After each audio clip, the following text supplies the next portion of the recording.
அங்கே வந்த உடனே 10 நாட்கள் ஒரு கடிதம் வந்தது. மாண்புமிகு நிதின் கட்கரி அமைச்சரும் இந்த திட்டம் விரைவுபடுத்தப்படும், விரைவாக முடிக்கப்படும் என்றது ஒரு தபால் எனக்கு வந்தது. அந்த அடிப்படையில் இப்பொழுது அந்த திட்டத்துக்கு நிதி ஒதுக்கீடு செய்து டெண்டர் முடிஞ்சு பணியாணை வழங்கப்பட்டுள்ளது.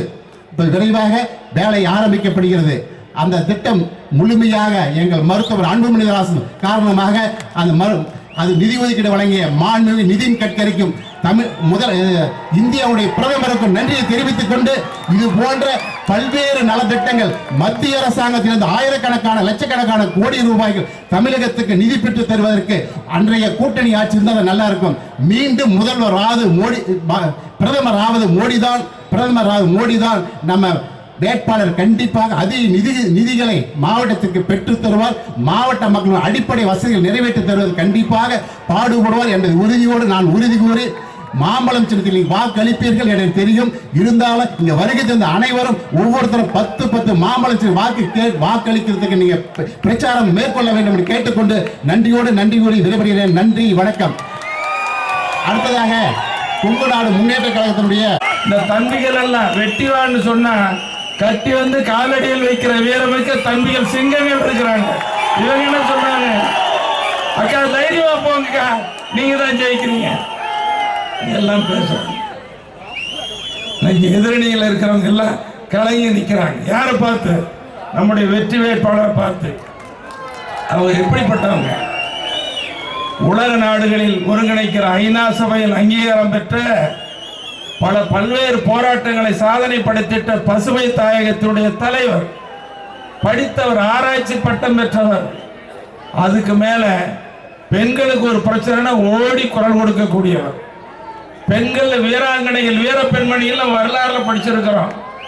அந்த அடிப்படையில தான் பாரதி சொன்ன புதுமை பெண்ணாக, புரட்சி பெண்ணாக, வீராங்கனையாக இங்கே களமிறங்கி இருக்கிறார். அவர் வெற்றி பெறுவது உறுதி, மாற்றமே இல்லை. அந்த வெற்றியை மேலும் வலுப்படுத்துவதற்கு நம்முடைய கூட்டணி கட்சியினுடைய தலைவர்கள், மேடையில் இருக்கிற முன்னோடிகள் எல்லாம் ஒவ்வொரு நாளும் உழைச்சிக்கிட்டு இருக்கிறாங்க. உழைக்கிற அவர்களுக்கு இந்த கூட்டத்தின் வாயிலாக, பாட்டாளி மக்கள் கட்சியின் வாயிலாக நெஞ்சார்ந்த நன்றியை உங்களுக்கு நன்றி தெரிவித்துக் கொள்கிறேன். நம்முடைய சென்னை அன்புமணி அவர்கள் இந்த தொகுதியில் நாடாளுமன்ற உறுப்பினர் எவ்வளவு சாதனை படைத்தார். காவிரி உபரி நீர் தருமபுரி மாவட்டம் முழுசு வரணுமா வேண்டாமா? அந்த திட்டம் வருவதற்கு தொடர்ந்து அதை நிறைவேற்றி கொடுக்கக்கூடிய வல்லமை பெற்றவர், திறமையானவர் தான் நம்முடைய வெற்றி வேட்பாளர். நான் அதிக நேரம் பேசுறேன், நேரம் ஆயிடுச்சு. சுருக்கமா சொல்றேன்.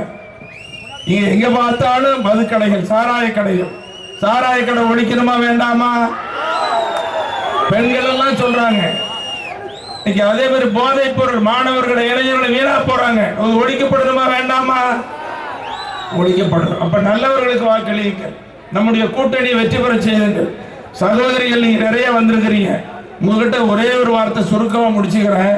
பெண்கள், நீங்க காய்கறி கடைக்கு போய் கத்திரிக்காய் வாங்குறீங்க அல்லது வெண்டைக்காய் வாங்குறீங்க, ஏதாவது காய்கறி வாங்குறீங்க. கத்திரிக்காய் வாங்கினா பாட்டியா இருந்தாலும், அத்தையா இருந்தாலும், அக்காவா இருந்தாலும் காய் எடுத்து பார்த்து, நல்ல காயா, சொத்த காயா, பிஞ்சு காயா, முத்தி போன காயா? ஒரு கத்திரிக்காய் வாங்குறதுக்கே இவ்வளவு நல்லா பார்க்கிற பெண்கள், நாடாளுமன்ற தேர்தலில் உங்களுக்கு பாடுபடுவதற்கு, பெண்களுக்கு பாடுபடுவதற்கு பெண் வெற்றி பெறணுமா வேண்டாமா? அரிசி வாங்குறீங்க, பருப்பு வாங்குறீங்க, துணி வாங்குறீங்க, எதை பார்த்தாலும் எவ்வளவு பாக்குறீங்க. அப்ப ஒரு நாட்டின் ஜனநாயகத்தை, வலிமையான பிரதமரை உருவாக்குவதற்கு நீங்க வாக்களிக்கணுமா வேண்டாமா? காசு பணத்துக்கு ஓட்டு போடலாமா? துரத்தி அடிக்கணும், விடக்கூடாது. ஆக நான் உங்களை மீண்டும் பணியோடு கேட்டுக்கொள்வதெல்லாம், வெற்றி வாய்ப்பு உறுதி என்று நிர்ணயிக்கப்பட்ட நம்முடைய வேட்பாளர் சகோதரி முனைவர் சௌமியா அன்புமணி அவர்கள் வெற்றி பெறுவது உறுதி. அது ஒவ்வொரு நாளும் மேலும் வலுப்படுத்துவதற்கு நீங்கள் உழைக்க வேண்டும் என்ற அன்போடு வேண்டி உரிமை கேட்டு, பிரதமர் மோடி அவர்கள் சேலம் வந்தார். சேலம் வந்தது மருத்துவரையா மேடையில் இருந்தாங்க. வந்து நானும் நம்முடைய சென்னை அன்புமணி பக்கத்தில் நின்னா, மோடிஜி அவர்கள் ஐயா வந்தவுடனே கட்டி பிடிச்சிட்டாரு. அப்படி கட்டி பிடிச்சிட்டு சொன்னாரு, நேர்லையும் சொன்னாரு, மேடையிலையும் சொன்னாரு, பாட்டாளி மக்கள் கட்சியும் மருத்துவரையா அவர்களும் தேசிய ஜனநாயக கூட்டணியில் இணைந்த பிறகுதான் இந்த கூட்டணி வலிமையான கூட்டணி சொன்னார். அந்த அடிப்படையில் வலிமையான கூட்டணி நம்முடைய சகோதரி வெற்றி பெறுவதற்கு ஆதரவுங்கள், உடைகள் என்று கேட்டு வருகிறேன். நன்றி, வணக்கம்.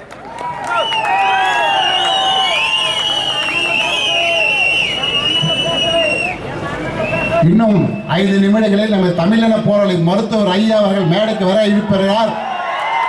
அதற்கு முன்பாக நமது வெற்றி வேட்பாளர், தேசிய ஜனநாயக வெற்றி வேட்பாளர் முனைவர் சௌமியா அன்புமணி அவர்கள் உங்களிடையே மாம்பழம் சொல்லி வாக்கு கேட்க உங்கள் சார்பாக அன்புடன் அழைக்கிறேன்.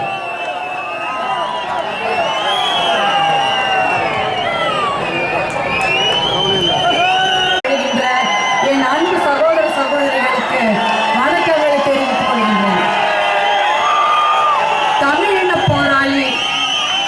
தமிழின போராளி, சமூக நீதி காவலர் மருத்துவர் ஐயாவின் பாதம் தொட்டு வணங்கி என் உரையை துவக்குகிறேன்.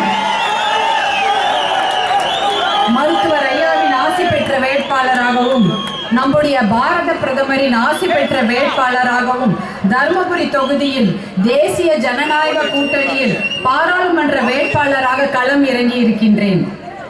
தமிழக பாரதிய ஜனதா கட்சியின் தலைவர் சகோதரர் அண்ணாமலை அவர்களுக்கும், முன்னாள் முதலமைச்சர் அண்ணன் ஓ பன்னீர்செல்வம் அவர்களுக்கும், சகோதரர் GK வாசன் அவர்களுக்கும், சகோதரர் TTV தினகரன் அவர்களுக்கும், சகோதரர் AC சண்முகம் அவர்களுக்கும், சகோதரர் பாரிவேந்தர் அவர்களுக்கும், சகோதரர் பெஸ்ட் ராமசாமி அவர்களுக்கும், சகோதரர் ஜான் பாண்டியன் அவர்களுக்கும், சகோதரர் தேவநாதன் அவர்களுக்கும் மற்றும் மேடையில் வீட்டிற்கும் அனைத்து கூட்டணி கட்சி தலைவர்களுக்கும் முன்னோடிகளுக்கும் என் நன்றியை தெரிவித்துக் கொள்கின்றேன். ஏனென்றால் மேடையில் அமர்ந்திருக்கும் அத்தனை சகோதரர்களும் அண்ணன்களும் என்னோட 6 நாட்களாக நாங்கள் தொடர்ந்து பயணித்துக் கொண்டிருக்கிறோம். உங்களுக்கு என் மனமார்ந்த நன்றியை தெரிவித்துக் கொள்கின்றேன்.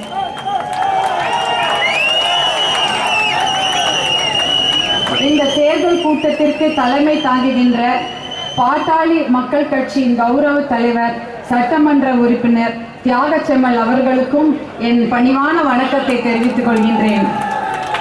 இந்த தொகுதியின் முன்னாள் பாராளுமன்ற உறுப்பினர், பாட்டாளி மக்கள் கட்சியின் தலைவர் மருத்துவர் அன்புமணி ராமதாஸ் அவர்களுக்கும் என் வணக்கத்தை தெரிவித்துக் கொள்கின்றேன்.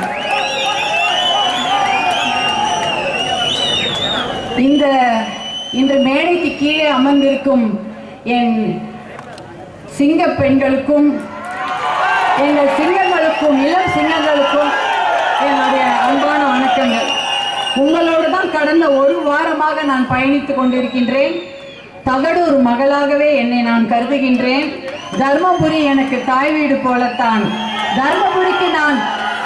தர்மபுரிக்கு 15 ஆண்டு காலமாக நான் வந்து கொண்டிருக்கிறேன். எனக்கு தர்மபுரி புதிதல்ல. உங்களில் ஒருத்தியாகவே, உங்கள் குடும்பத்தின் மகளாகவே, உங்கள் குடும்பத்தின் சகோதரியாகவே நான் என்னை கருதி கொள்கின்றேன். ஒவ்வொரு ஊரில் நான் போகும்போதும் அவங்கெல்லாம் என்னை பார்க்கும் பொழுது அவங்களே மேடையில் நிற்கிற மாதிரி உணர்றாங்க. அவ்வளோ பெருமையுடன், கர்வத்துடன், அவ்வளோ பாசத்துடன் எல்லோரும் என்னை வரவேற்கிறார்கள். இந்த பாசத்துக்கும் இந்த அன்பிற்கும் நான் என்றென்றைக்கும் நன்றி கடன் பட்டிருக்கின்றேன்.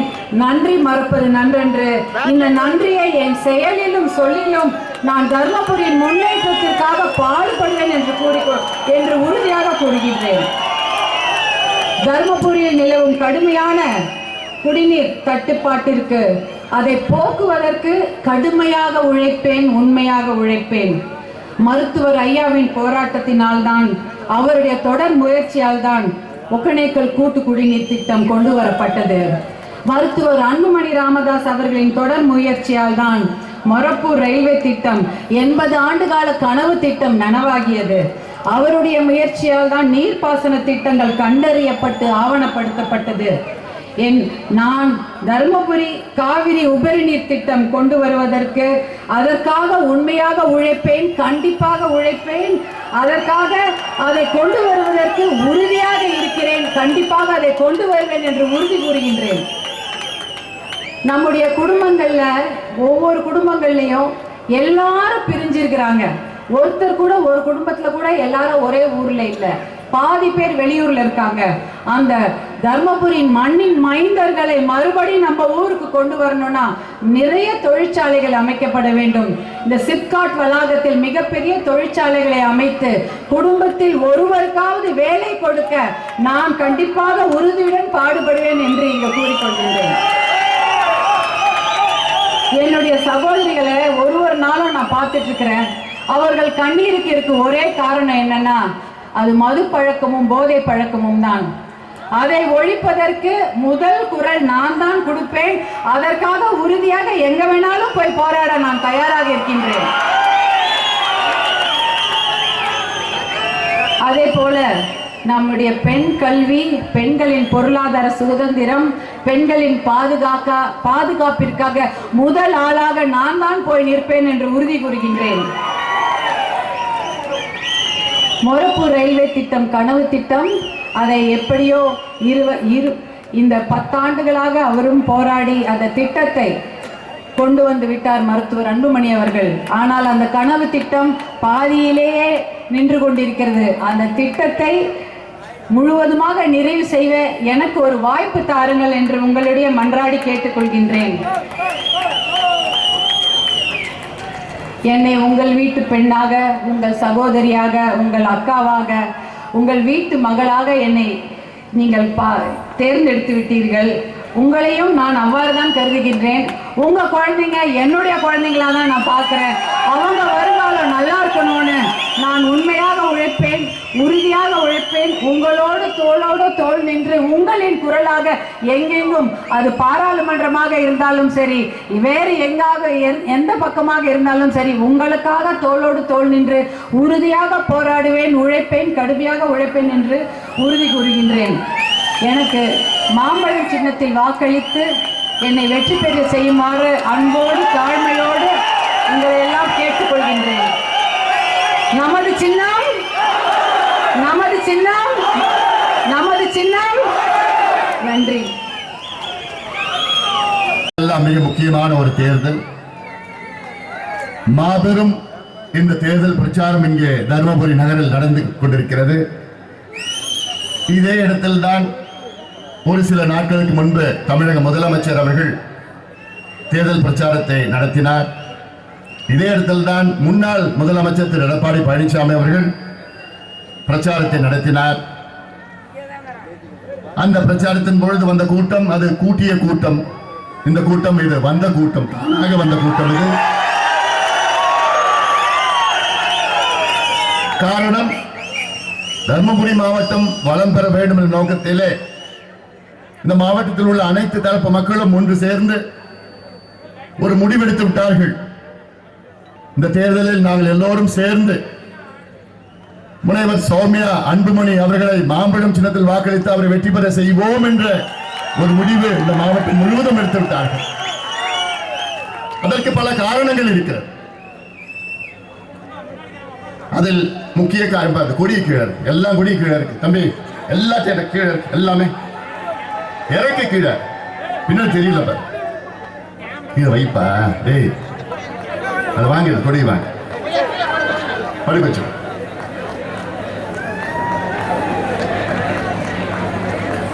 இந்த மாவட்டம் தமிழ்நாட்டில் மிக மிக பின்தங்கிய ஒரு மாவட்டம். இந்த மாவட்டம் வளம் பெற, வளர்ச்சி பெற மருத்துவர் ஐயா அவர்கள் 44 ஆண்டு காலம் இங்கே வருகிறது. உங்களோடு தோளோடு தோள் நின்று இந்த மண்ணும் மக்களும் வளம் பெற வேண்டும் என ஆயிரக்கணக்கான போராட்டங்களை நடத்தி இருக்கின்றார் மருத்துவர் ஐயா அவர்களும் பாட்டாளி மக்கள் கட்சியும். எங்களுடைய ஒரே நோக்கம் உங்களுடைய முன்னேற்றம் தான். இது அரசியலுக்காகவோ தேர்தலுக்காகவோ ஓட்டுக்காகவோ நாங்கள் செய்யவில்லை. உணர்வு பூர்வமாக நாங்கள் செய்கின்றோம், செய்து கொண்டிருக்கின்றோம், இனியும் செய்வோம். அந்த அடிப்படையில் தான் இங்கே நம்முடைய வெற்றி வேட்பாளர் முனைவர் சௌமியா அவர்கள் மருத்துவர் ஐயாவால் நிறுத்தி வைக்கப்பட்டிருக்கின்றார்கள். சௌமியா அன்புமணி அவர்களை பற்றி எனக்கு முன்பு பேசியவர்கள் அத்தனையும் பேசிவிட்டார்கள். நான் சொல்லியிருக்கின்றேன், அவர் ஒரு எழுத்தாளர். எத்தனையோ ஊடகங்களுக்கு, குறிப்பாக செய்தித்தாள், வார இதழ்கள், மாத இதழ்களுக்கு கட்டுரைகள் எல்லாம் எழுதியிருக்கின்றார்கள். ஒரு நாட்டிய கலைஞர், அது நிறைய பேருக்கு தெரியாது. நாட்டிய கலைஞர், பன்முகம் உடையவர். ஐநா மன்றத்திலே சென்று அங்கே வீரத்தோடு பெண்கள் பாதுகாப்பு எங்களுக்கு வேண்டும், எங்களுக்கு முக்கியம் என்று ஐநா மன்றத்திலே முழக்கமிட்டவர். உங்களுக்காக நம்முடைய நாடாளுமன்றத்தில் முழக்கமிட மாட்டாரா? நிச்சயமாக செய்வார்கள். பசுமை தாயகம் தலைவராக 20 ஆண்டுகள் மிக சிறப்பாக பணியாற்றிக் கொண்டு தமிழ்நாட்டில் புதுவையிலும் 30 லட்சம் மரங்களை நட்டிருக்கின்றார். அவர் தலைமையில் ஆயிரக்கணக்கான ஏரி குளங்களை தூர்வாரிக்கின்றது.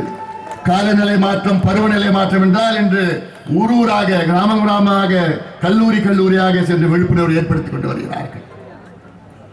நல்ல ஒரு வேட்பாளர், அதை நீங்கள் பயன்படுத்திக் கொள்ளுங்கள். நேர்மையானவர், உண்மையானவர், உழைக்கின்றவர். எல்லாவற்றுக்கும் மேல் அவர் பெண்களுக்கு எந்தாவது ஒரு பிரச்சனை இருந்தால் அங்கே முதலே சென்று குரல் கொடுப்பது மட்டுமல்ல, அந்த பெண்ணுக்கு நியாயத்தை கொண்டு வருவார், நியாயத்தை மீட்டெடுப்பார். அதுல மட்டும் விட்டு கொடுக்க மாட்டாங்க. எனக்கு நல்லா தெரியும். பெண்களுக்கு பிரச்சனைனா அவங்க பத்திரகாளியா மாறிடுவாங்க. அவ்வளவு கோபம் வரும். அதுவும் பெண் குழந்தைக்கு ஏதாவது ஒரு பிரச்சனைனா எங்க பார்த்தாலும் போன் பண்ணுவாங்க. இது போ, அங்க போய் போராட்டம் பண்ணு, உடனே போராட்டம் பண்ணு, எல்லாருக்கும் போன் பண்ணி அவங்களுக்கு தூங்க முடியாது. அப்படிப்பட்டவரை உங்களுடைய நாடாளுமன்ற உறுப்பினராக நீங்கள் ஆக்க வேண்டும் என்று இது என்னுடைய ஆசை மட்டுமில்ல, உங்களுடைய ஆசையும் இருக்கிறது. நன்றாக புரிகிறது எனக்கு. எதிரணியில் உள்ள வேட்பாளரை அவர்களை நான் மதிக்கின்றேன். ஆனால் அவர்களுக்கு எந்த அனுபவமும் கிடையாது. உங்களுடைய வாக்குகளை வீணாக்காதீர்கள். நல்ல ஒரு உறுப்பினர் தேர்வு செய்யுங்கள். 2014 அத்துணை எதிர்ப்புகளும் மீறி நீங்கள் எல்லாம் எனக்கு ஒரு வாய்ப்பு கொடுத்தீர்கள். 5 ஆண்டு காலம் உங்களுக்கு நான் உண்மையாக இருந்தேன். இன்னும் உண்மையாக இருந்து கொண்டிருக்கின்றேன். இனியும் உண்மையாக இருப்பேன். காரணம், தமிழ்நாட்டில் எவ்வளவு எதிர்ப்புகள் மீறி என் மீது நம்பிக்கை வைத்து என்னை உங்களுடைய நாடாளுமன்ற உறுப்பினராக தேர்வு செய்து அந்த நன்றியுடன் என் வாழ்நாள் முழுவதும் இருக்கும். நிச்சயமாக அந்த 5 ஆண்டு காலத்திலே பல திட்டங்களை நான் கொண்டு வந்தேன் தருமபுரி மாவட்டத்துக்கு, தருமபுரி தொகுதிக்கும். இந்த திட்டங்கள், சில திட்டங்கள் அது முழுமை அடையவில்லை. அதனால் எனக்கு மிகப்பெரிய ஒரு வருத்தம். கடந்த நாடாளுமன்றத்திலே நான் போட்டியிட்டேன், வெற்றி பெற முடியவில்லை. அதனால்தான் அந்த திட்டங்கள், நிலுவையில் இருக்கிற திட்டங்கள் எல்லாம் சௌமியா அன்புமணி அவர்கள் நிச்சயமாக முடித்து வைப்பார்கள். அதற்கு ஒரு வாய்ப்பு. இந்த மாவட்டத்தில் உள்ள அனைத்து பிரச்சனைகளும் நன்கு அறிந்தவன் நான். ஒவ்வொரு பகுதி, ஒவ்வொரு ஊர், ஒவ்வொரு கிராமத்திலும் என்ன பிரச்சனைகள், அதுக்கு என்ன தீர்வு என்று தெரிந்தவன் நான். அதனால்தான் உங்களிடம், தமிழ்நாடு மக்களிடம் கேட்டுக்கொள்கின்றேன், தருமபுரி மாவட்ட மக்களிடம் கேட்டுக்கொள்கின்றேன். எல்லா பிரச்சனைக்கும் தீர்வு தெரியுது, பிரச்சனை என்னன்னு தெரியுது, தீர்வு என்னன்னு தெரியுது. அந்த அதிகாரம் நமக்கு வந்தால் தான், அந்த கையெழுத்து போடுகிற அதிகாரம் வந்தால், எனக்கு ஒரே நாளிலே தருமபுரி மாவட்டத்தில் உள்ள 90 விழுக்காடு பிரச்சனையை என்னால் தீர்க்க முடியும். ஒரே நாளில்.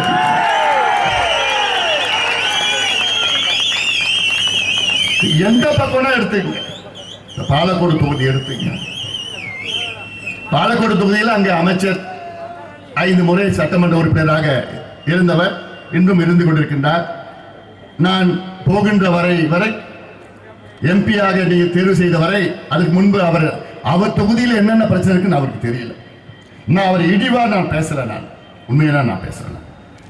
நான் போயிட்டு நன்றி சொல்ல போறப்பதான் ஒவ்வொரு விவசாயம் ஒவ்வொருவரும், ஐயா இந்த பகுதியில் இந்த திட்டம் வேணும் ஐயா, ரொம்ப நாளா நாங்க கேட்டு இருக்கோம் ஐயா, ஐயா அந்த பகுதியில் இந்த திட்டம் வேணும் ஐயா, நாங்க 50 வருஷமா கேட்டுட்டு இருக்கோம் ஐயா. இப்படியெல்லாம் கேட்க ஒவ்வொரு பகுதி, இப்ப பாலக்கோடு தொகுதியில் எண்ணெய்கோல் புதூர் தும்பலி திட்டம், இது அங்க மக்களுடைய நீண்ட கால திட்டம். தென்பண்ணை ஆற்றிலே உபரி நீர் எண்ணெய்கோல் புதூர் என்ற பகுதியிலே ஒரு தடுப்பணையில் அங்கிருந்து ஒரு கால்வாய், தென் கால்வாய் வந்து தும்பலி அணைக்கு தண்ணி கொண்டு வருவது. இந்த திட்டம் நீண்ட கால திட்டம். இதற்கு எத்தனையோ போராட்டங்கள், ஆர்ப்பாட்டங்கள், விவசாயிகளை திரட்டி எத்தனையோ மாநாடுகள் நடத்தி, அதன் பிறகுதான் அவருக்கே தெரியுது, ஓஹோ என் தொகுதியில் இந்த திட்டம் இருக்குதா. அதன் பிறகு வலியுறுத்தி அதுக்கு ஒரு ஒதுக்கீடு செய்திருக்கின்றார்கள், நிதி ஒதுக்கீடு. அவ்வளவுதான். திட்டம் முழுமையடையவில்லை. அதே போன்று இங்கே நம்முடைய ஐயாவர்கள் வந்து கொண்டிருக்கின்றார்கள்.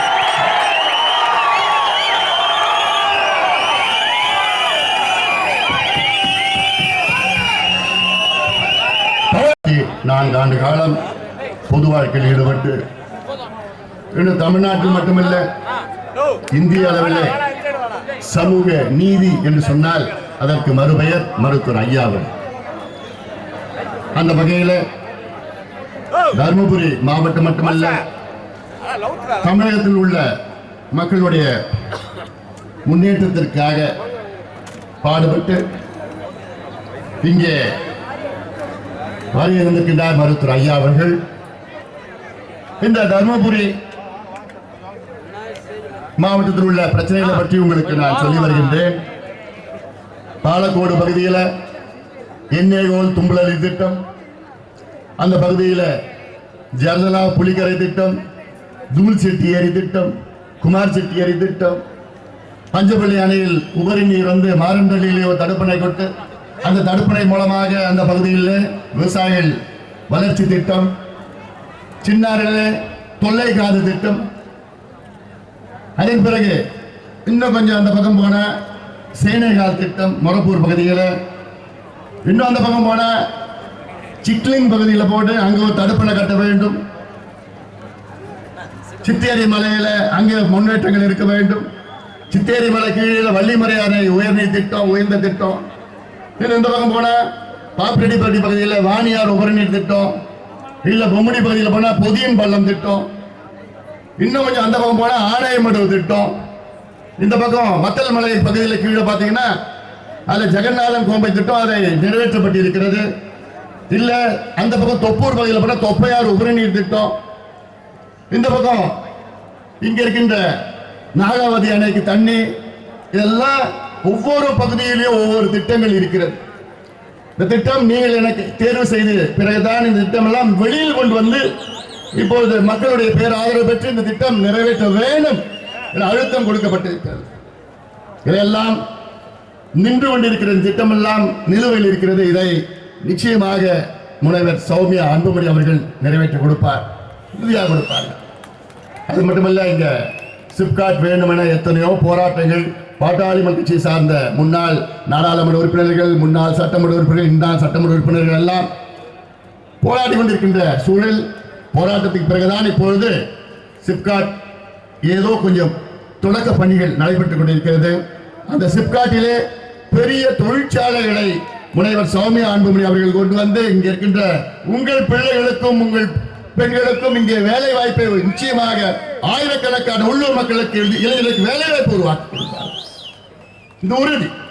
இந்த உறுதியெல்லாம் அவர் மட்டும் சொல்லவில்லை, நானும் உங்களுக்கு உறுதி அளிக்கின்றேன். காரணம், இது என்னுடைய மண்ணும் என்னுடைய மாவட்டமும் என்னுடைய தொகுதியும் தான். மீண்டும் மீண்டும் சொல்கின்றேன், உங்களுக்கு நான் நன்றிகளும் பட்டிருக்கின்றேன். அந்த வகையில் உங்களுடைய முன்னேற்றம் தான் எனக்கு முக்கிய வேலையாக நான் பார்க்கின்றேன். இது ஏதோ மேடை பேச்சு கிடையாது, உணர்வுபூர்வமாக நான் பேசுகின்றவன். தருமபுரி மொரப்பூர் ரயில்வே திட்டம் 80 ஆண்டு கால கனவு. 19 முறை நான் அமைச்சர்களையும் அதிகாரிகள் சந்தித்து ஒரு காலகட்டத்தில் மிரட்டி கூட வாங்கிட்டேன். இதே இடத்துல தான் அன்றைய ரயில்வே துறை அமைச்சர் பியூஷ் கோயல் அவர்கள் இங்கே வருகிறது அடிக்கல் நாட்டி ஹெலிகாப்டர் வந்தார். பார்த்தீங்கல்ல, அடிக்கல் நாட்டப்பட்டு வேலைகள் தொடங்கி இன்று நிலுவையில் இருக்கும் திட்டம் இன்னும் முழுமையாக முடியவில்லை. காரணம், இதற்கு முன்பு நீங்கள் தேர்வு செய்த நாடாளுமன்ற உறுப்பினர் எதுவுமே செய்யவில்லை. இந்த தவறை மீண்டும் செய்யாதீர்கள். ஒரு தொடர்ச்சி வேண்டும்.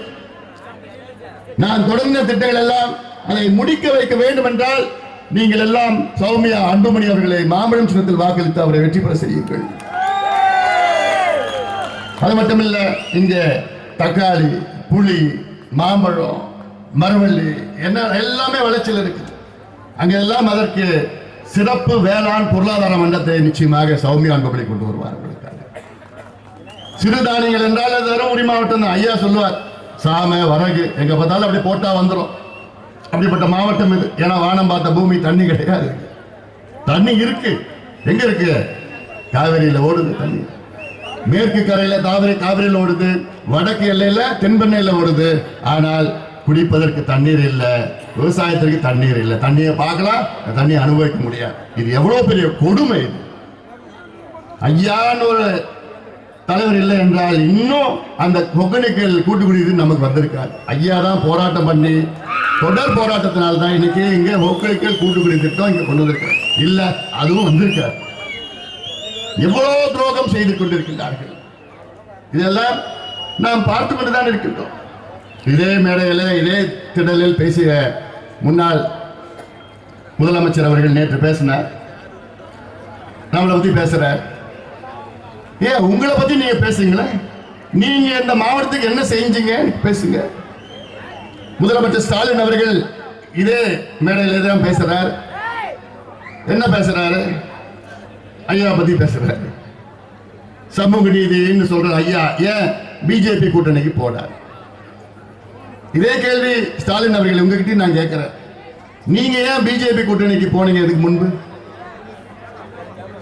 நாங்க பிஜேபியில 98ல கூட்டணியில இருந்தோம், 99ல கூட்டணியில போட்டியிட்டோம், 2014ல போட்டியிட்டோம், 2019ல போட்டியிட்டோம், 2021ல போட்டியிட்டோம், இப்பயும் போட்டியிடுறோம். நாங்க புதுசா ஒண்ணு சேரலையே, தொடர்ந்து போட்டிட்டு தான் இருக்கிறோம்.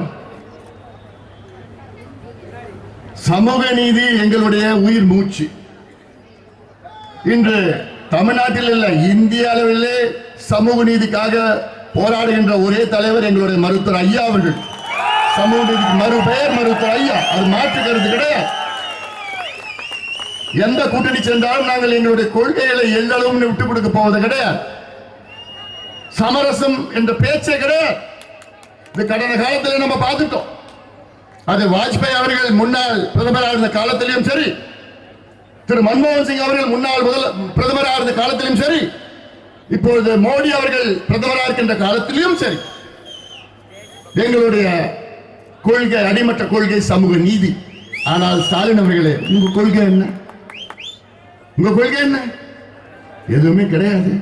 தமிழ் என்று தமிழ்னு சொல்லி பேர் சொல்லி நீங்க ஆட்சிக்கு வந்தீங்க. இன்னைக்கு தமிழை மறந்துட்டீங்க, மக்களையே மறந்துட்டீங்க. உங்களுடைய நிறுவனர் அண்ணா அவர்கள் எதுக்கு கட்சி தொடங்கினார்? நல்ல ஆட்சி கொடுப்பதற்காக. ஆனா அப்படி நீங்க கொடுக்கிறீங்களா? ஆட்சி அதிகாரம் வைத்து நீங்கள் கொள்ளையடித்துக் கொண்டிருக்கிறீர்களே, வியாபாரம் செய்து கொண்டிருக்கிறீர்களே, வணிகம் செய்து கொண்டிருக்கிறீர்களே. இதற்காக மக்கள் உங்களை தேர்வு செய்தார்கள். இதெல்லாம் நீங்கள் சிந்தியுங்கள். சிந்தித்து தமிழக மக்கள் வாக்கு ஒரு முடிவெடுங்கள். எங்களை பற்றி இந்த இருவரும் சேர்ந்து பேசிக் கொண்டிருக்கின்றார்கள். அதுல எனக்கு வேடிக்கையா இருக்கு. எடப்பாடி பழனிசாமி அவர்கள் இங்கு பேசுறாரு, நாங்க துரோகம் பண்ணிட்டோம். என்னையா துரோகம் பண்ணோம்? நாங்க யாருக்காவது பாட்டாளி முடிச்சு துரோகம் பண்ணியிருக்கிறதா? நாங்க மற்றவங்களுக்கு உழைத்து உழைத்து தியாகங்கள் செய்து உழைத்து உங்க ரெண்டு பேரையும் மாறி மாறி முதலமைச்சராக தான் நாங்க கொண்டு வந்துட்டு இருக்கோம். அதுதான் நாங்க செஞ்ச மிகப்பெரிய தவறு.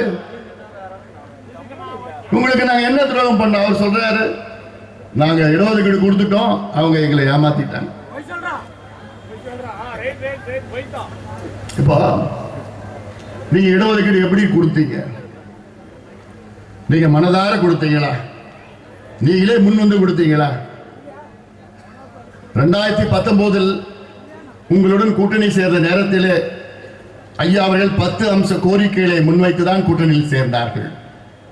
அந்த 10 அம்ச கோரிக்கைகள் 2 கோரிக்கைகள், வன்னியர்களுக்கு தனி இடஒதுக்கீடு வேண்டும், அடுத்தது சாதிவாரி மக்கள் தொகை கணக்கெடுப்பு நடத்த வேண்டும் என. நாங்கள் இல்லை என்றால் நீங்கள் 2019 மீண்டும் முதலமைச்சராக தொடர்ந்து இருக்க முடியாது. இது எல்லாத்துக்கும் தெரியும். உங்க ஆட்சி அன்னைக்கே போயிருக்கும். ஆனால் நாங்கள் செய்த தியாகத்தால் தான், இது துரோகம் கிடையாது, நாங்கள் செய்த தியாகத்தால் தான் நீங்கள் 2 ஆண்டு காலம் முதலமைச்சராக தொடர்ந்து இருக்க முடியும். இந்த 2 ஆண்டு காலம் நீங்க முதலமைச்சராக இருந்தீங்களே, இந்த 2 ஆண்டு காலத்துல ஏன் நீங்க வண்டிகளுக்கு இடஒதுக்கீடு கொண்டு வரல? அப்போ ஐயா அவர்கள் உங்களை எத்தனையோ முறை சந்திச்சார்ல, நானும் உங்களை எத்தனையோ முறை சந்திச்சேன். அப்பெல்லாம் உங்களுக்கு இடஒதுக்கீடு கொடுக்க மனசு வரல. 4 மாதம் கடுமையான போராட்டத்தை நடத்தினோம். அப்ப கூட உங்களால கொண்டு வர முடியல இடஒதுக்கீடு. கடைசியில் எப்ப கொடுக்கறாங்க தெரியல? தேர்தல் 4 மணிக்கு அறிவிக்க போறாங்க. தேர்தல் ஆணையம் 4 மணிக்கு, 12 மணிக்கு ஒரு பேப்பர் எடுத்து நம்முடைய அன்றைய தலைவர் ஜி.கே. மணிகிட்ட கொடுக்கிறார். யாரு? எடப்பாடி பழனிசாமி. பாருங்க, இவ்வளவுதான் உங்களுக்கு சீட்டு கொடுப்போம், இதுல நீங்க கையெழுத்து போட்டா நான் 1 மணிக்கு நான் அந்த சட்டத்தை கொண்டு வருவேன், கையெழுத்து போடலன்னா அந்த சட்டத்தை நான் கொண்டு வர மாட்டேன். இப்படிதான் இடஒதுக்கீடு. இவருமோ இவர் தியாகம் பண்ண மாதிரியும் நாங்க துரோகம் பண்ண மாதிரியும். ஐயாவுக்கு கோபம் வந்துடுச்சு.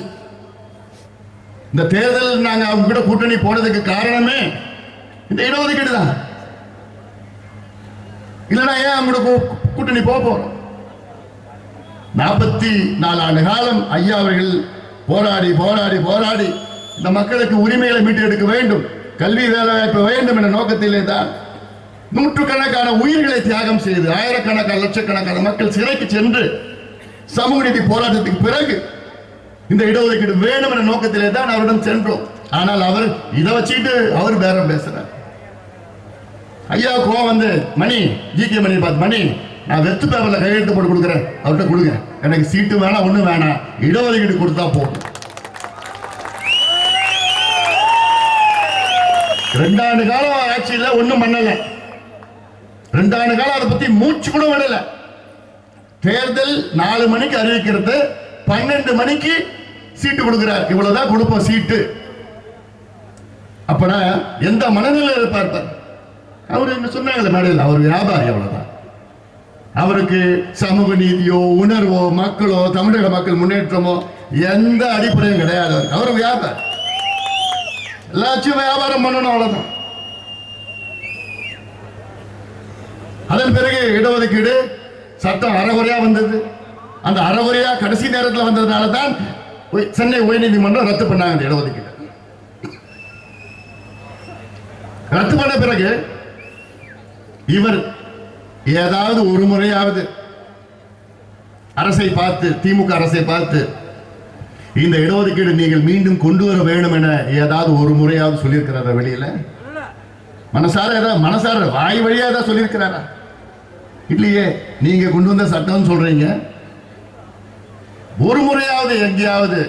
இவர் விட்டுடுங்க, இவர் பேச மாட்டார். இவரை சார்ந்த அமைச்சர்கள், இந்த மாவட்டத்தில் அமைச்சர் இருக்கிறாரு, விழுப்புரம் மாவட்டத்தில் இன்னொரு அமைச்சர் இருக்காரு, வன்னியர் சமுதாயத்தை சார்ந்த 5 அமைச்சர்கள் முன்னாள் அமைச்சர்கள் இருந்தாங்க. அவங்க யாராவது சட்டமன்றத்திலேயோ நாடாளுமன்றத்திலேயோ சட்டமன்றத்துக்கு வெளியிலேயோ எங்கேயாவது வன்னியர்களுக்கு இடஒதுக்கீடு கொடுக்கணும் அப்படின்னு யாராவது ஒருத்தர் வாய் தந்து பேசியிருக்காங்களா? எங்களுடைய சட்டமன்ற உறுப்பினர்கள் சட்டமன்றத்தில் கருப்பு சட்டை போட்டுக்கிட்டு சமீபத்தில் போய் வன்னியர்களுக்கு தனி இடஒதுக்கீடு கொடுங்கன்னு அங்க போய் ஆர்ப்பாட்டம் நடத்தி சட்டமன்றத்தை ஸ்தம்பிக்க வைத்தார்கள். அப்போதாவது 66 எம்எல்ஏ வைத்திருக்கின்ற அதிமுக அதில் ஒரு எம்எல்ஏ ஆவது சட்டமன்றத்துக்குள்ள வன்னியர்களுக்கு தனி இடஒதுக்கீடு கொடுங்க அப்படி யாராவது ஒருத்தர் பேசினாங்களா? ஏன் பேச மாட்டீங்க? ஏன் பேசல? ஆனா நாங்க இடஒதுக்கீடு கொடுத்தோம், அவங்க துரோகம் பண்ணிட்டாங்க. துரோகம் நாங்க பண்ணலையா? நீங்க தான் பண்ணீங்க. நீங்க தான் துரோகம் பண்ணீங்க. அறகுறையா கொடுத்தீங்க, அவசரமா கடைசி நிமிஷத்துல கொடுத்தீங்க. கொடுத்த பிறகும் அதை பத்தி பேச கூட உங்களுக்கு தயக்கம். உங்களுக்கு சமூக நீதி பற்றி பேசுவதற்கு, இடஒதுக்கீடு பற்றி பேசுவது உங்களுக்கு அருகதை கிடையாது. எடப்பாடி பழனிசாமி அவர்களே நிச்சயமா அருகதை கிடையாது. இந்த பக்கம் ஸ்டாலின் அவர்கள், அவர் சமூக நீதியில் இவங்க எல்லாம் ஒரு ஃபேஷனா போயிடுச்சு. ஐயா பத்தி பேசினா சமூக நீதி சமூக நீதி, இவங்களுக்கு என்ன சமூக நீதி என்ன சம்மந்தம் இருக்கு? ஸ்டாலின் 2 வருஷமா ஸ்டாலின் அவர்களை பார்த்துட்டு இருக்கிறோம். ஐயா அவர்கள் 3 முறை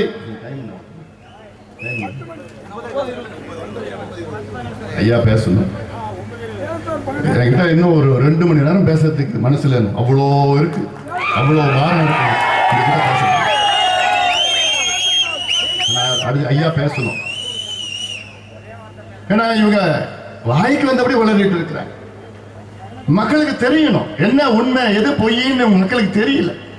ஏதோ கிராமத்துல எடப்பாடி பத்திரம் கொடுத்துட்டாராமே, ஆனா கூட்டணி போலையாம இவங்க நாங்க எழுதி வச்சு ஸ்டாம்ப் பேப்பர்ல பாண்டு பேப்பர் எழுதி வச்சு நாங்க காலம் முழுவதும் அதிமுக அடிமைகளா இருப்போம், எடப்பாடிக்கு இப்படியா இருப்போம். நாங்க நீங்க கிடையாது அடிமைகளா இருக்கிறதுக்கு, நாங்களாம் போராளிகள். எங்க ஐயா எங்களை போராளிகளை வளர்த்திருக்கிறார். எங்களோட நோக்கம் முன்னேற்றம், மக்களுடைய முன்னேற்றம். அதனால தான் எங்களுக்கெல்லாம் தாங்கல. ஸ்டாலின் அவர்கள் 2 ஆண்டு காலமாக நான் எத்தனையோ முறை ஐயா கிட்டத்தட்ட 3 முறை நேரடி பார்த்துட்டார் ஸ்டாலின் அவர்களை. 10 முறை தொலைபேசியில் தொடர்பு கொண்டு தம்பி ஸ்டாலின் அவர்களை எப்படியாவது இடஒதுக்கீடு கொண்டு வாங்க, உங்க அப்பா இருந்தாருன்னா நேரம் கையெழுத்து போட்டுட்டு இருப்பார். நிச்சயமா அதுவும் உண்மைதான். கலைஞர் இருந்திருந்தாருன்னா என்ன ஒரு நாள்ல கையெழுத்து போட்டுட்டு இருப்பார். ஆனா இவரால அதை பத்தி தெரியல, அந்த அருமை தெரியல ஸ்டாலின் அவர்களுக்கு. ஏன்னா ஸ்டாலின் அவர்கள் சுத்தி இருக்கிற 4-5 அமைச்சர்கள் எல்லாம் அமைச்சர்கள் கிடையாது, அவங்க வியாபாரிகள், வணிகர்கள். அவங்க தொழிலே வியாபாரம் தான். அவங்க நல்லபடியா ஸ்டாலின் அவர்களை வழி நடத்தவில்லை, நல்ல ஆலோசனை கொடுக்கல. அதனால்தான் ஸ்டாலின் அவர்களுக்கு இந்த முக்கியத்துவம் தெரியல. இது ஜாதி பிரச்சனை கிடையாது, இது சமூக நீதி பிரச்சனை. இப்படி இருவரும் சேர்ந்து மாத்தி 2 பேரும் மாத்தி ஏதோ பேசிட்டு இருக்காங்க. அதை பத்தி கவலை கிடையாது. நம்முடைய நோக்கம் தருமபுரி மாவட்டத்தினுடைய வளர்ச்சி, வளம் பெற வேண்டும். அதற்கு எவ்வளவோ திட்டங்கள் இருக்கிறது, நம்மிடம் இருக்கிறது. அதை நீங்கள் பயன்படுத்திக் கொள்ளுங்கள். நல்ல ஒரு வேட்பாளர் ஐயா அவர்கள் உங்களுக்கு கொடுத்திருக்கின்றார், முனைவர் சௌமியா அன்புமணி. அவர்களை பற்றி உங்களுக்கு நன்றாக தெரியும். போக போக இன்னும் நிறைய உங்களுக்கு செய்ய காத்துட்டு இருக்காங்க. நானும் கடமைப்பட்டிருக்கின்றேன். அவருடன் சேர்ந்து நாங்கள் எல்லாம் சேர்ந்து இங்கு மேடையில் இருக்கின்ற அத்துணை தலைவர்களும் சேர்ந்து இணைந்து நாங்கள் செயல்படுவோம். இங்கே முனைவர் சௌமியா அன்புமணி அவர்கள் வெற்றி பெற்றார். நிச்சயமாக பாரத பிரதமர் நரேந்திர மோடி அவர்கள் 3வது முறையாக வெற்றி பெறுவார், பிரதமராக வருவார் என்று நிச்சயமாக. ஐயாவும் பிரதமர் நரேந்திர மோடி அவர்களும் சேலத்தில் நடந்த கூட்டத்தை நீங்க பார்த்துருக்கீங்களா? நேரா பிரதமர் யாரை கையை பிடிச்சாரு? ஐயா கையை தான் நேரா பிடிச்சாரு. அப்படியே கட்டி பிடிச்சு விடல பிரதமர். இது ஏதோ மேடை மட்டும் இல்ல, ஐயா பிரதமர் மோடி அவர்களே பலமுறை சந்தித்திருக்கிறார். ஒவ்வொரு முறையும் அப்படியே கட்டி பிடிச்சிட்டார். மேடையில் பேசுறார் மோடி அவர்கள். என்னன்னு பேசுறார்? தேசிய ஜனநாயக கூட்டணியில், இந்தியாவில் உள்ள தேசிய ஜனநாயக கூட்டணியில் மூத்த தலைவர் மருத்துவர் ஐயா என்று பேசுகிறார், பிரதமர் பேசுகிறார். இது நமக்கு எவ்வளவு பெருமையாக இருக்கிறது.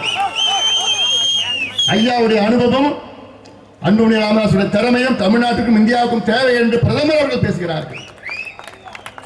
ஐயா தைரியமாக பிரதமரை வலியுறுத்தி தமிழ்நாட்டின் பிரச்சனைகளை தீர்வு கொண்டு வருவார் ஐயா அவர்கள். ஏன்னா ஐயா சொன்னா நிச்சயமா பிரதமர் மோடி அவர்கள் கேட்பார். ஸ்டாலின் அவர்கள் சொல்கின்றார், இடஒதுக்கீட்டுக்கு எதிரான ஜாதிவாரி கணக்கெடுப்பு எதிரான பாஜகவிடம் கூட்டணி செல்கின்றார் என்று சொல்கின்றார் ஸ்டாலின் அவர்களே. இன்னைக்கு வரைக்கும் பிரதமர் அவர்களோ அல்லது பாஜகவோ நாங்கள் இந்தியாவிலே ஜாதிவாரி கணக்கெடுப்பு நடத்த மாட்டோம் என்று ஏதாவது ஒரு முறை சொல்லியிருக்காங்களா? ஏதாவது சொல்லியிருக்காங்களா? இல்லையே, சொல்லலையே. நீங்க எப்படி சொல்றீங்க? அப்போ காங்கிரஸ் கட்சி இந்தியாவை 77 ஆண்டுகளில் 60 ஆண்டுகள் காங்கிரஸ் கட்சி தான் ஆண்டது. இந்த 60 ஆண்டு காலத்தில் ஒரு முறையாவது காங்கிரஸ் கட்சி ஜாதிவாரி கணக்கெடுப்பு நடத்துவோம் சொன்னாங்களா? இல்ல கொண்டு வந்தாங்களா? இல்லையே. இப்ப தேர்தலுக்காக பேசிட்டு இருக்காங்க, அவ்வளவுதான். காங்கிரசுக்கும் சமூக நீதி சம்பந்தம் கிடையாது. திமுக, அதாவது இன்றைய திமுகவுக்கும் சமூக நீதி சம்பந்தம் கிடையாது. கலைஞர் திமுகவுக்கும் சமூக நீதி சம்பந்தம் இருந்திருக்கு. ஆனா இன்றைய திமுகவுக்கும் சமூக நீதிக்கும் எள்ளளவு சம்பந்தம் கிடையாது. சமூக நீதி பேசுறதுக்கு தகுதி கிடையாது. நான் இன்னும் முடிச்சிடறேன். நான் ஐயா பேசணும். ஐயா அவ்வளவு தூரமா திண்டிவனத்திலிருந்து இப்ப வந்திருக்கிறார், இவ்வளவு தூரமா வந்திருக்கிறாரு. இந்த வயதுல இவ்வளவு உற்சாகத்துடன் இங்கே வருகை தந்திருக்கின்ற மருத்துவர் ஐயா அவர்கள். ஏன்னா அந்த காலத்துல ஐயா அவர்கள் இங்க வரப்புல ராந்தல் விளக்கு வச்சு வரப்புல ராத்திரியில நடந்து அங்கேயே படுத்து நீங்க கொடுக்குற கூழ், சாம, கஞ்சி எல்லாத்தையும் சாப்பிட்டு இந்த கட்சியை வளர்த்து உங்கள் மக்களுடைய போராட்டத்திற்காக, உங்களுடைய முன்னேற்றத்திற்காக ஐயா அவர்கள் தொடர்ந்து 85 ஆண்டு காலம் போராடி வருகின்ற மருத்துவர் ஐயா அவர்கள் நிச்சயமாக இப்போ பேச இருக்கின்றார்கள். எல்லோரும் சேர்ந்து முனைவர் சௌமியா அன்புமணி அவர்களை மாம்பழம் சின்னத்தில் வாக்களித்து அவர் வெற்றி பெற செய்யுமாறு பணியோடு பாசத்தோடு கேட்டுக்கொண்டு நன்றியோடு எடுத்துக்கொள்கிறேன். திருமதி முனைவர் சௌமியா அன்புமணி அவர்களை ஆதரித்து நடைபெறுகின்ற இந்த பிரம்மாண்டமான கூட்டத்திற்கு வருகை தந்திருக்கின்ற என் உயிரினும் மேலான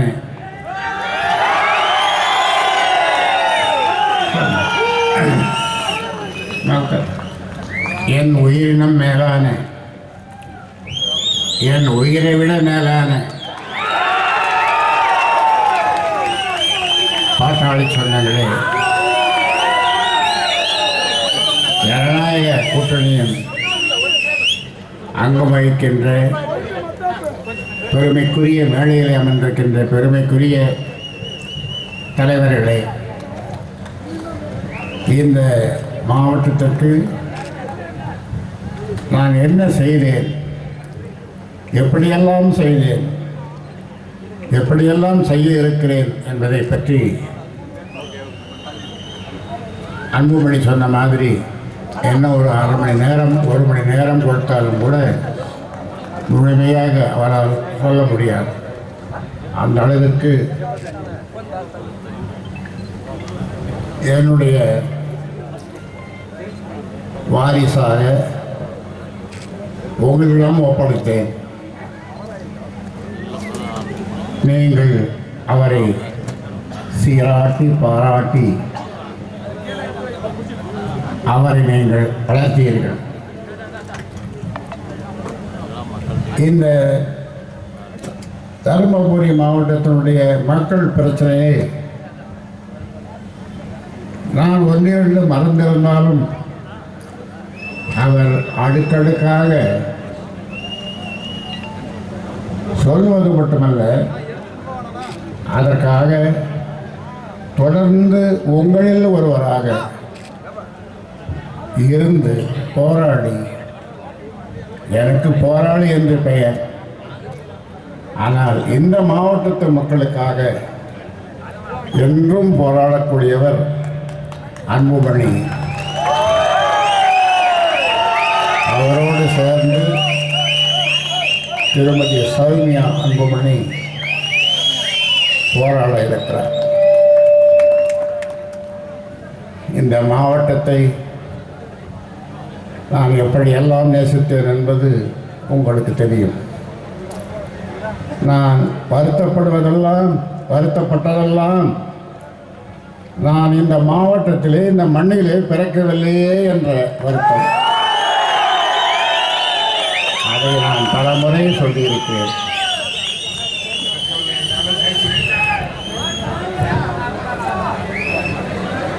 இந்த மக்கள் ஒரு காலத்தில் எப்படியெல்லாம் வாழ்ந்தார்கள். நான் மேடையில் ஏறி ஒவ்வொருத்தோறும் கத்துவேன். கத்தாழை விளையும் பூமியடா எங்கள் பூமி. எந்த பூமி? தருமபுரி மாவட்டம். நீளமான கத்தாழையை வெட்டி அதை நசுக்கி கயிறாக்கி சந்தையிலே கொண்டு போய் விற்று சாம அரிசி வாங்கி வீட்டுக்கு கொண்டு வந்து கொதிக்க வச்சு குடித்த மக்கள் எம் மக்கள். அதனாலேதான் ஆவேசமாக அந்த காலத்தில் சொல்லுகிறேன், கத்தாழை விளையும் பூமியடா எங்கள் பூமி. இந்த பூமி எம் மக்கள் சாம சோறு கொள்ளு ரசம் அதுதான் குடிக்கணுமா, அதுதான் சாப்பிடணுமா கேட்டவன் இந்த ராமதாஸ். ஆனால் அன்று கேட்டேன் என்று இந்திய அரசு கொள்ளு ரசம் குடிங்க, சாம சோறு சாப்பிடுங்க, சிறுதானியங்கள் தான் ரொம்ப நல்லதுன்னு இன்னைக்கு சொல்கிற அளவுக்கு இன்னைக்கு மக்களுடைய மனநிலை அரசு நான் அன்று சொன்னேன் என்று நடக்கிறேன். நான் சொல்லுவதெல்லாம் நடக்கும். 2004 இந்த மாவட்டம் ஒருங்கிணைந்த கிருஷ்ணகிரி இதுவும் ஒருங்கிணைந்த மாவட்டமாக இருந்த நேரம். அப்பொழுது முதல் போராட்டம், ஏனென்றால் நான் போராட்டக்காரன் அல்லவா, போராட்டமே எனது வாழ்க்கை அல்லவா, நான் போராளி அல்லவா. இதை 2ஆக பிரிக்க வேண்டும் என்று 2004 சொல்லி போராடி பல அறிக்கைகள் கொடுத்து சட்டமன்றத்திலே நமது கௌரவ தலைவர் ஓய்வறிவா உழைப்பாளி தியாகச்சம்மல் அவர்களை பேச சொல்லி அன்றே ஜெயலலிதா மறைந்த ஜெயலலிதா அம்மையார் 30வது மாவட்டமாக கிருஷ்ணகிரியை நான் பிரிக்கிறேன் என்று சொன்னார். இது அங்கே பேசுகிற பேச்சு, பேச வேண்டிய பேச்சு கிருஷ்ணகிரியில். ஆனாலும் எதற்காக சொல்கிறேன் என்று சொன்னால், ஸ்மால் இஸ் பியூட்டிஃபுல் என்று சொல்லுவார்கள். சின்ன சின்ன மாவட்டமாக இருக்கும் பொழுது வளர்ச்சி அதிகமாக இருக்கும் என்று சொல்லுவார்கள். சேலத்தோடு இது ஒட்டுமொத்தமாக இருந்த காலத்தில் சேலம் அளவுக்கு சேலத்தை விட இது அதிகமாக வளர்ந்திருக்க வேண்டிய மாவட்டம். காரணம், அதற்கான காரணங்கள் உங்களுக்கு தெரியும், அது இப்பொழுது சொல்ல தேவையும் இல்லை. மக்கள், இந்த மாவட்டத்து மக்கள் பெங்களூர் சென்று எவ்வளவு கஷ்டப்பட்டு எவ்வளவு கஷ்டப்பட்டார்கள் என்பது எனக்கு தெரியும். இங்கே ஜீவிதம் வாழ வழி இல்லாமல் அங்கே சென்று பொங்கல் தீபாவளிக்கு அங்கிருந்து இங்கே வந்து ஓட்டு போடும்போது கூட அங்கிருந்து வந்து ஓட்டு போட்டுவிட்டு போவார்கள். அந்த மாதிரி வறுமையிலே வாழ்ந்த மக்கள் இன்றைக்கு இந்த தொகுதியிலே பல இடத்துக்கு நான் பார்க்கிறேன். எங்கே பார்த்தாலும் சிறிய அழகிய வீடுகள், சிறிய அழகிய வீடுகள். இதைத்தான் நான் எதிர்பார்த்தேன். மக்கள் இந்த நிலைக்கு இன்று எப்பொழுது வருவார்கள் என்று கனவு கண்டபோது வந்து கொண்டிருக்கிறார்கள் என்பதை நான் பார்க்கும் பொழுது எனக்கு எவ்வளவு மகிழ்ச்சி ஏற்படும். அது மட்டுமல்ல,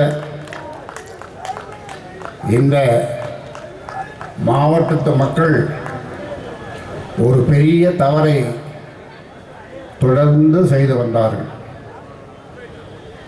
என்ன தவறு தெரியுமா?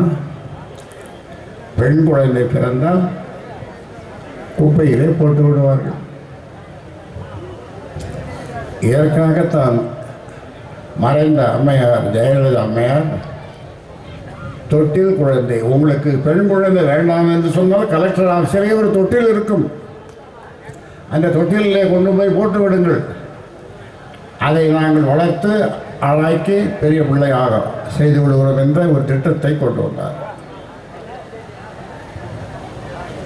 அப்படி அந்த மாதிரி தவறு இப்பொழுது நடக்கலை இங்கே தருமபுரியில். ஏனென்றால் இனியும் நடக்காது. ஏனென்றால் திருமதி சௌமியா அன்புமணி எம்பியாக நாடாளுமன்ற உறுப்பினராக வரப்போகிறார்.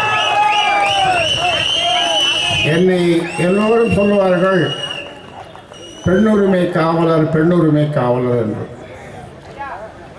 ஏன் பெண்ணுரிமை காவலர் என்று சொல்கிறார்கள் என்று சொன்னால், உட்காருமா, ஏன் சொல்கிறாங்கன்னா, இந்த சாராயத்தை குடித்து வீணா போகிறானுங்க, அதுக்காக மது ஒழிப்பு, மகளிரை கொண்டு மது ஒழிப்பு போராட்டம் பண்ணதுனால பெண்களெல்லாம் என்னை பெண்ணுரிமை காவலர் என்று சொல்லுவார்கள். சௌமியா அன்புமணி இந்த பெண்ணுரிமைக்காக ஐநா வரை சென்று அங்கே இது சம்பந்தமாக பேசிவிட்டு வந்திருக்கிறார். இந்த மாவட்டத்தினுடைய வளர்ச்சி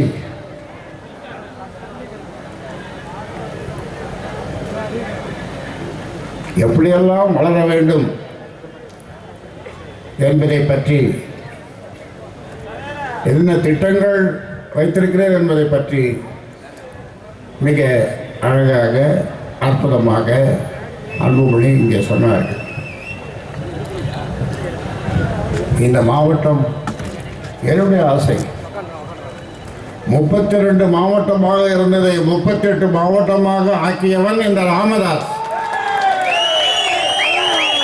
6 புதிய மாவட்டங்களை உருவாக்க வேண்டும் என்று போராடி போராடி, சும்மா கேட்டால் கொடுத்துருவாங்களா? கொடுக்க மாட்டேன். ஏன்னா அவங்களுக்கு அதில் அக்கறை இல்லை. ஸ்மால் இஸ் பியூட்டிஃபுல்னு சொன்னாலே அவங்களுக்கு புரியாது. நாம் அவர்களை பற்றி, ஆண்டவர்களை பற்றி நான் எதுவும் சொல்ல விரும்பவில்லை. ஆனாலும் போராடித்தான் 6 மாவட்டங்களை புதிதாக உருவாக்கினேன்.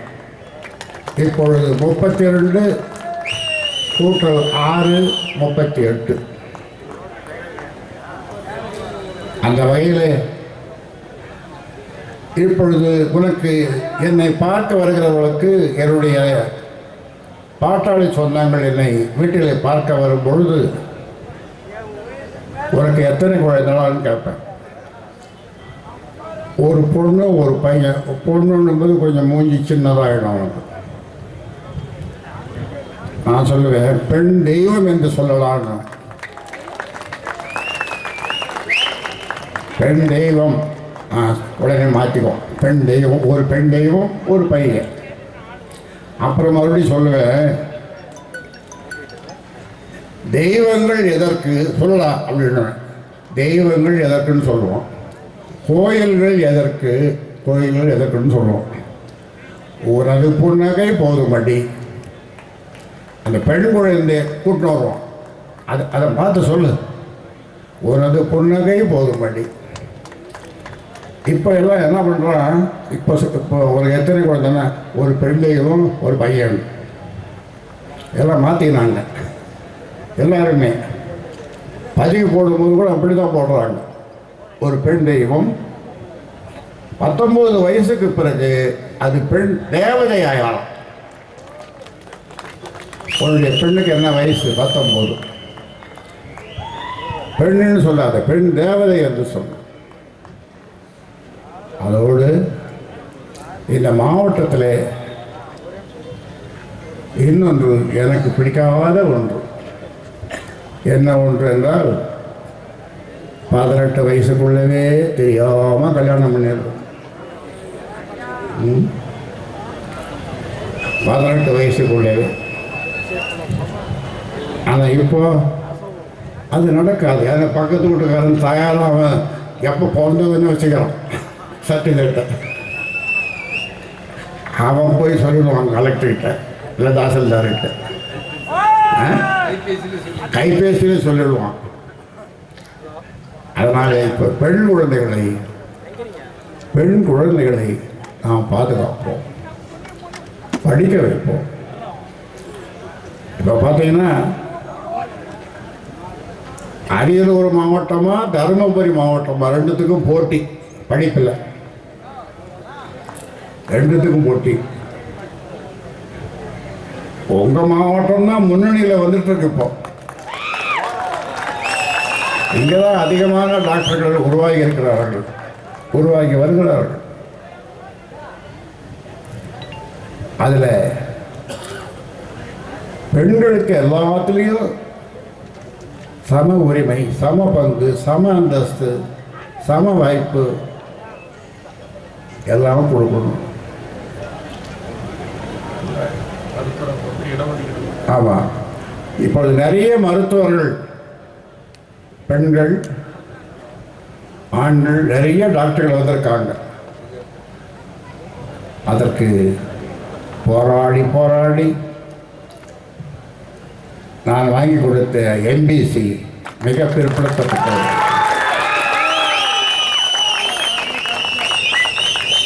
பண்ருட்டி, கடலூர் மாவட்டம் பண்ருட்டி, அந்த பகுதியில் இருக்கின்ற மருங்கூர், அந்த ஊரில் இருந்து எனக்கு ஒரு தொலைபேசி.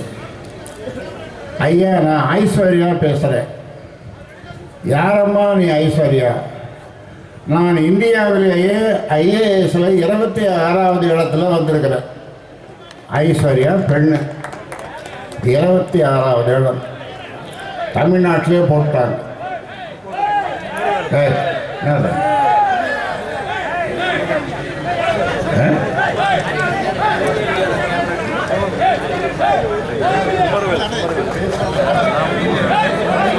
சடமுல என்ன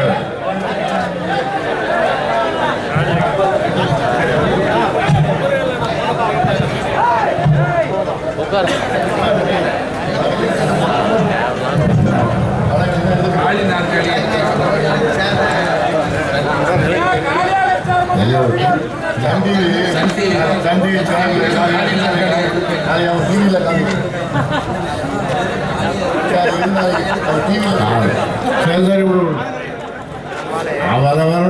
அவரவர்கள் அவருடைய வேலையை செய்து கொள்வார்.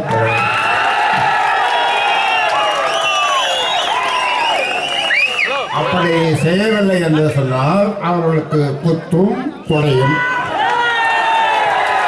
குத்தவும் செய்யும் குடையவும் செய்யும். அதனாலே அவரவர்கள் அவர்கள் வேலையை செய்து கொள்வார். அந்த ஐஸ்வர்யா எனக்கு ஃபோன் பண்ணி தொலைபேசியில், ஐயா உங்களால் தான் எனக்கு ஐஏஎஸ் கிடைச்சது, 26வது இடம் இந்தியாவிலே. எனக்கு ஒன்றும் புரியல. என்னம்மா நான் ஐஏஎஸ் ஐபிஎஸ்ல கூட இடஒதுக்கீடு இருக்கா, அது எப்படி நான் வாங்கி கொடுத்தேன்னா அப்படி எனக்கு ஒன்றும் புரியலையேன்னு. ஐயா நான் ஒரு ஐஏஎஸ் ஐபிஎஸ் எழுத வேண்டும் என்று சொன்னால் ஒரு பட்டம் இருக்க வேண்டும், ஒரு பட்ட படிப்பு படித்திருக்க வேண்டும். அந்த வகையிலே அண்ணா யூனிவர்சிட்டியிலே பல்கலைக்கழகத்திலே நான் ஒரு பட்டம் பெற்றேன்.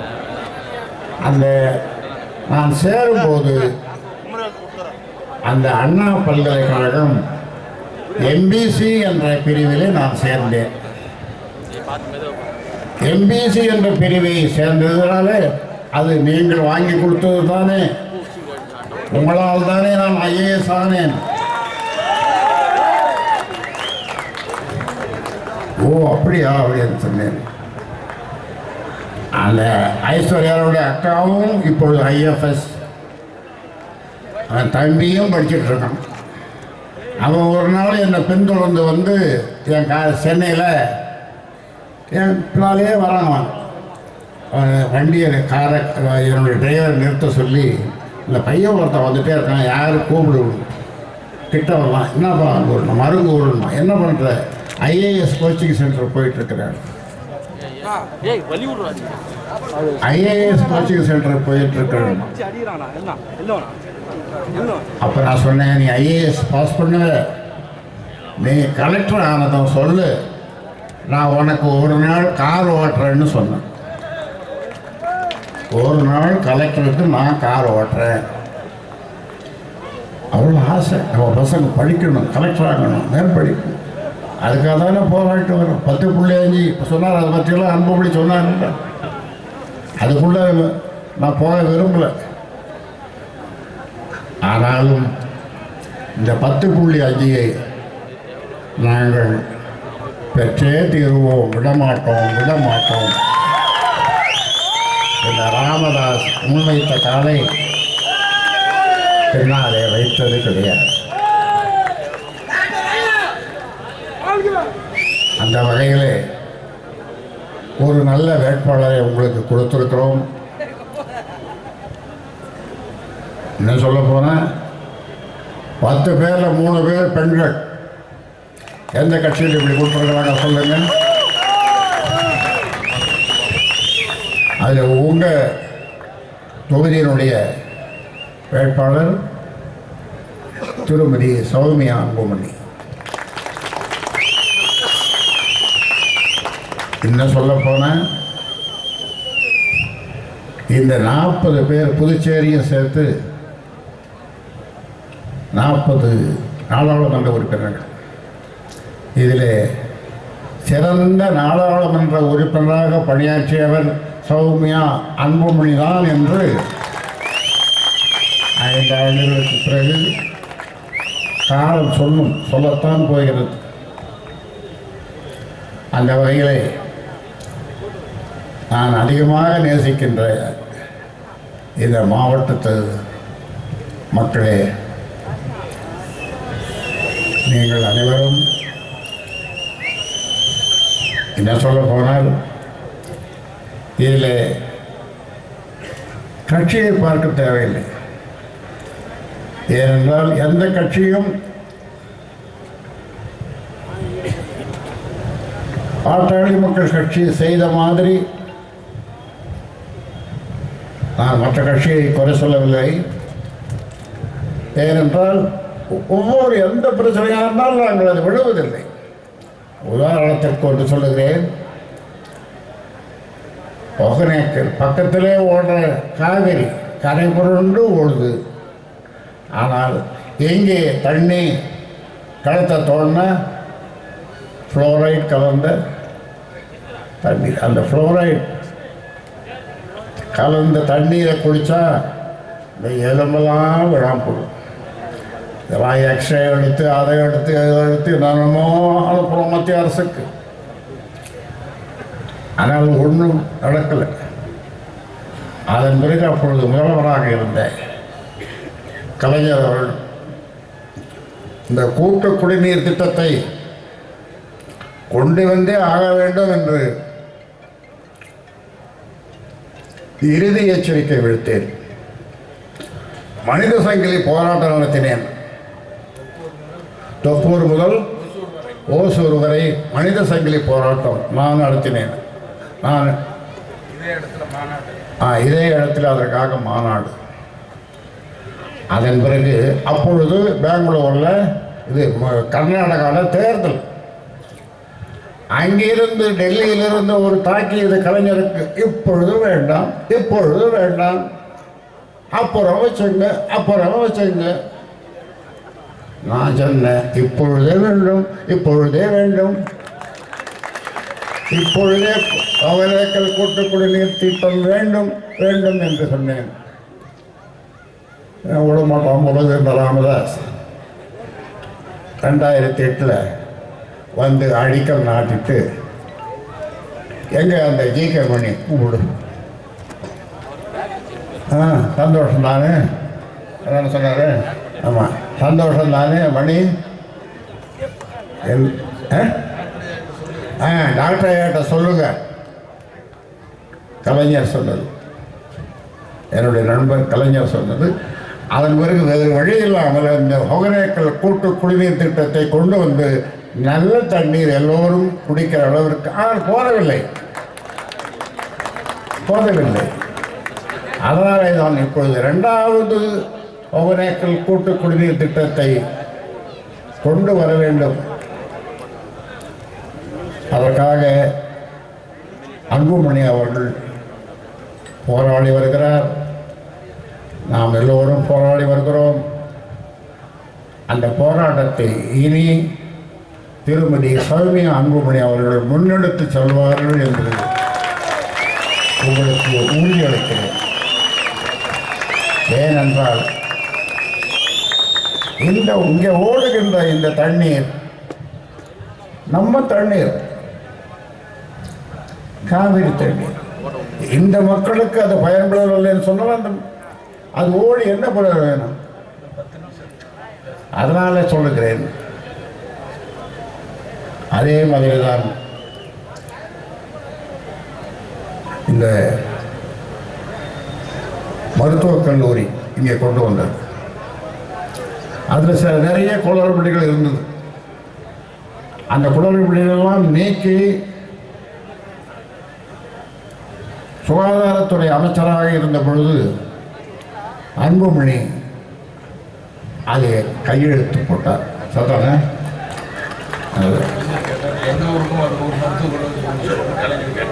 கலைஞர் வந்து அவங்க ஊருக்கு ஒரு மருத்துவக் கல்லூரிக்கு போகணுன்னு கேட்டாராம். அப்போ தருமபுரிக்கு கொடுக்கணும்னா என் ஊருக்கு ஒன்று கொடுங்க. அந்த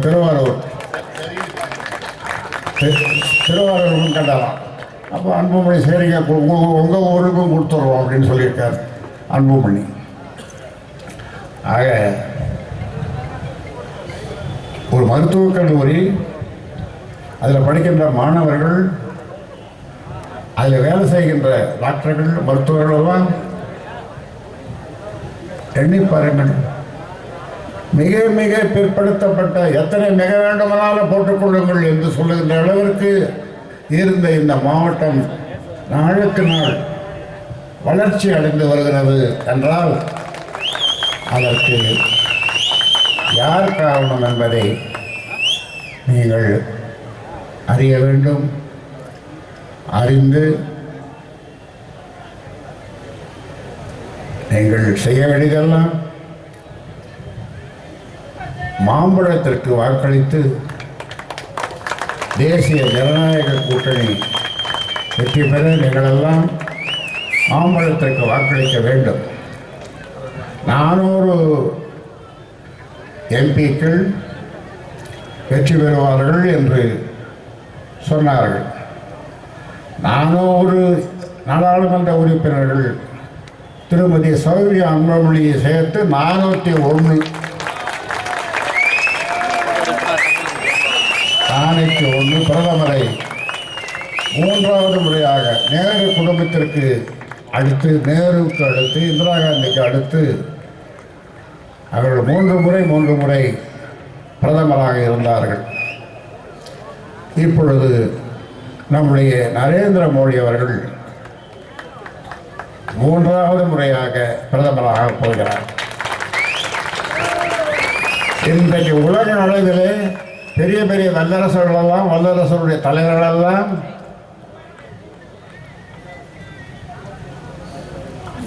அவர்கள் ஆச்சரியப்பட்டு பார்க்கின்ற ஒரு பெரிய மாபெரும் தலைவராக நரேந்திர மோடி அவர்கள் உருவாகி வருகிறார்கள். மற்ற நாடுகளுக்கு, உலக நாடுகள் எந்த நாடுகளாக இருந்தாலும் அந்த நாடுகளுக்கு, அந்த தலைவர்களுக்கு எந்த பிரச்சனையாக இருந்தாலும் இவரே ஆலோசனை கேட்கிறார்கள், நரேந்திர மோடியை ஆலோசனை கேட்கிறார்கள். அப்படிப்பட்ட அவர் மீண்டும் 3வது முறையாக அவர் பிரதமராக உங்களுடைய நாடாளுமன்ற உறுப்பினர் வாக்களிக்க வேண்டும். மேலும் நல்ல சிறந்த திட்டங்களை இந்த மாவட்டத்திற்கு கொண்டு வர, வளர்ச்சி பெற, முன்னேற, குறிப்பாக பெண்கள்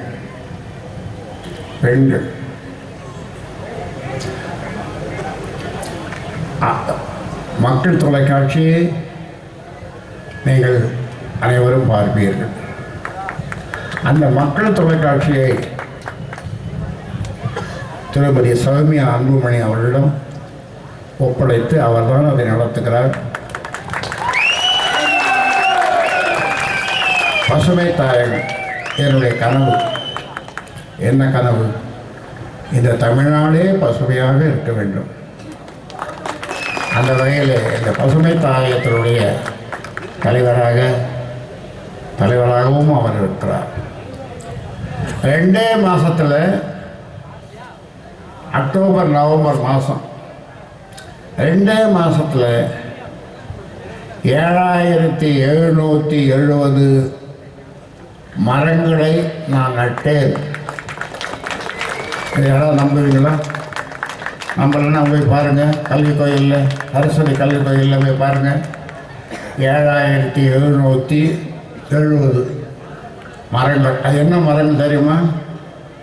பணம் காய்க்கிற மரங்கள். பணம் துட்டு காசு. ஒரே ஆசையாக அது என்ன மரம் உங்களுக்கு கேட்கறதுக்கு ஆசையாக இருக்குதா? நாமளும் ஒன்று நட்டு போடுவோம். ஒரு 10-20 15 வருஷத்துக்கு பிறகு தான் அது பணம் காய்க்கும். இப்போ காய்க்காது. ஆமாம், 15 வருஷத்துக்கு பிறகு ஒரு மரம் 3 லட்சம் 4 லட்சம் போகும். அதான் பணம் காய்க்கிற மரம்னு வச்சுருக்கேன். அதனால் அந்த பசுமை தாயகம் பசுமையாக இருக்க வேண்டும், நாடெல்லாம் பசுமையாக இருக்க வேண்டும் என்ற வகையிலே பசுமை தாயகத்தினுடைய தலைவராக இன்றைக்கு அந்த பொறுப்பையும் ஏற்றிருக்கிறார் காட்சி. அதோடு இப்பொழுது கூட ஆங்கிலத்தில் 2 எழுத்து சேரப்போகுது. என்ன 2 எழுத்து? சத்தமாக சொல்லுங்க, மறுபடியும் சத்தமாக சொல்லுங்க. அதனால் மறக்காமல் மாம்பழம்